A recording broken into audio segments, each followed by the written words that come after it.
வணக்கம் குழந்தைகளே. 5ஆம் வகுப்பு தமிழ் அருவி புக்கிலிருந்து இயல் 1 இலக்கண வகைகள் தான் பார்க்க போகிறோம்.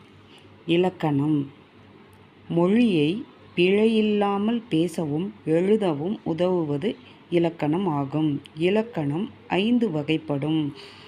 இலக்கணத்தின் வகைகள்: எழுத்து இலக்கணம், சொல் இலக்கணம், பொருள் இலக்கணம், யாப்பு இலக்கணம், அணி இலக்கணம்.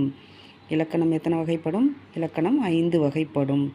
எழுத்து இலக்கணம், சொல் இலக்கணம், பொருள் இலக்கணம், யாப்பு இலக்கணம், அணி இலக்கணம். முதல் எழுத்து 30, சார்பு எழுத்து 10. முதல் எழுத்து 30 தனித்து இயங்கக்கூடிய எழுத்து முதல் எழுத்தாகும். முதல் எழுத்துக்கள் உயிர் 12ம் மெய் 18ம் சேர்த்து 30 ஆகும்.